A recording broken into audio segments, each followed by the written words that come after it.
What's up? I'm back. I'm not showing my face in this segment. It's been a while since I did a video for Om, and I've just been used to I'm getting used to the podcasting setup now. So sometimes I don't like to show my face on camera, right? This is gonna be the first of a series of videos I'm gonna call the Microbiome series. In this particular video, I'm gonna talk about how mainly the holistic community or the alternative health community is very much behind when it comes to understand the microbiome. Now, don't get me wrong. I don't pretend to know everything about a microbiome. I don't even pretend to have above average information about a microbiome because it's a new way of looking at the body. And for people who don't know what a microbiome is, it's basically, for a long time we used to look at the body as John Smith, right? So if your name is John, you look at your heart, your liver, your blood as yours, right? As your property. And what the microbiome is introduced in the concept of is that your body is actually 90% not even you. And 90% of your body is inhabited by creatures, right? Now we could say bacteria, archaea, fungi, yeast, protists, even virome. There's a lot of different things that occupy your body and that are you can't see with the naked eye.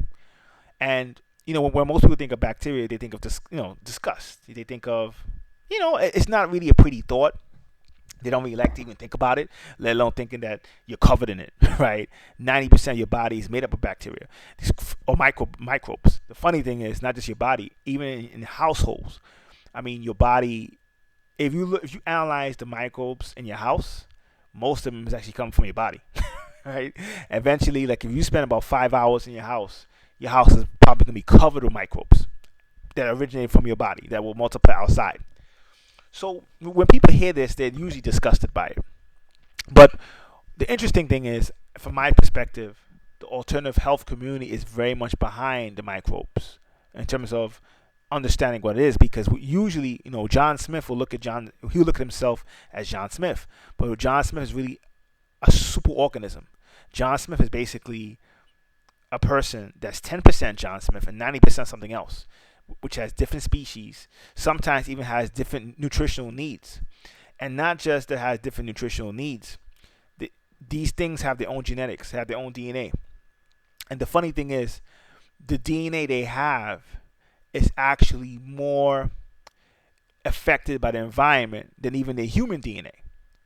So what I mean by that is, if you go to a place, right, let's say you move to a country, and you spend 5-10 years in that country, your microbiome is going to change. It's going to adapt. It's going to reflect the environment that you're living in. In fact, in a way, it changes even more than your human DNA does. So a lot of times when people talk about human DNA, the differences in human DNA are very exaggerated. That's why, like, when you talk about race, from a scientific standpoint, race doesn't really exist scientifically. It exists obviously as a reality in terms of people visually look different, but in terms of scientifically, it doesn't exist. But when you understand the microbiome, it definitely exists on that level, in the extent that where you live, where your family's from, will very much affect your microbiome. So a good example: Japanese, they can eat sushi. Why? Because their microbes have adapted to the environment they live in. So when you get someone who's not Japanese, who never ate sushi before, a lot of people, when they first eat sushi, they get sick because their genetics hasn't adapted to that. And this is very interesting in a sense because in a lot of ways, a lot of foods that we eat, right? So people ask me all the time about gluten foods, right? Gluten and wheat and stuff like that. Why is it bad? For some people.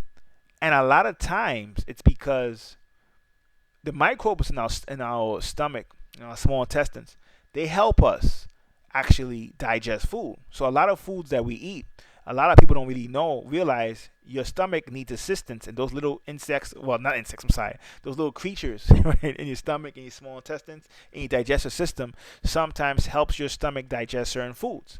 That's why, for instance, even people pass gas and fart. This is not going to be the only reason why people pass gas and fart, but sometimes you're passing gas because your microbes are actually digesting the food. And when they digest the food, they produce hydrogen, right? A form of hydrogen. So how does this relate to health? Well, because a lot of times when we talk about vegetarianism or just consuming meat or a lot of things, attitudes that we have health wise, the mentality we have when it comes to health, it's really more based on John Smith or Peggy Wilson, right? Meaning your human DNA, right? But your microbes or your microbiome has a diverse needs because you have many different types of microbes. Even if you just limit it to bacteria, if you forget the yeast, archaea, all the other species, you just say bacteria. The average person has between 500 to 1,000 different bacteria strands living in their microbes biome, meaning living in your body, right? And when it comes to foods, they like a diverse diet. You might have some tribes that might like mainly meat. Very few though. I'm not gonna lie, that's very few, right? But you might have some that occasionally might need some meat.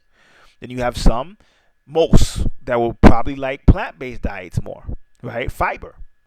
So you have some that might need nuts. You might have some that might like foods in a certain time, especially since your microbiome. Think of your microbiome as like your hidden genetics that formed or evolved based on your environment that you were from.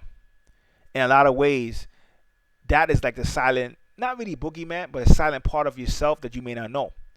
And in fact, you, even though you might have some people who tell you, oh yeah, 10% of 10% of your body is human, 90% of it is microbes, which is true. But you could flip it and say, well, microbes are small. So if you talk about weight, 80, I think it's like 87% or maybe more, right? 87%, maybe 90% of your body. Actually, I think it's 97% actually. 97% of your body might be the human DNA, and 3% of your body weight, of the body weight, 97% of your body weight is human DNA. 3% of it is microbial DNA. So if you take all the microbes in your body, it might be as much as your stomach, right? In terms of weight. But in terms of number, they're more numerous because they're much smaller. So a lot of times what this means is that, like in TMC or Chinese medicine, they always talk about 5 organs. So I look at the microbe, you could look at the microbiome as a 6th organ, right? That a lot of times, things like your immune system, they basically control your immune system. They basically control your ability to digest food, your ability to sometimes produce certain vitamins like vitamin K. They control all that. So in a lot of ways, even if you want to look at it how, let's say from a Chinese medicine angle or from the Ayurvedic angle, it's going to be more like a 6th organ, which is a very important organ because not just your immune system, but even, they begin to see even your moods, your ability to fight depression is definitely related to the microbiome. So in a lot of ways, sometimes when we come up with these things like what diets we should eat and things like that, we're looking at it with outdated lenses because the science of the microbiome is fast advancing. Like it's a fast advancing science, and a lot of people may miss that sometimes. You could even look. I'll give you an example. Even like you look up online right now, you have a whole bunch of people talking about only 10% of you is human, 90% of you is bacteria based, right? And that's true. But they found now that you have something called phages or virome, where you have viruses that come with your body, that evolved with your body, that are harmless to your body, right? And they're somewhat related to your body's ability to fight off illnesses. And for every one bacteria cell in your body, there's like 10 virus cells, or what they call phages. There's like 10 phages, which is basically the viruses for bacteria. So you could call them bacteriophages. There's 10 bacteriophages in your body, right? So think of it like for one bacteria, you have 10 bacteriophages or bacteria viruses in your body that are dormant, that are basically part of your body's immune system to fight off other illnesses. Now, that's why they said 2014 was the year of the bacteria, 2015 was the year of the phages, because the microbiome, I guess you could say science, is fast advancing.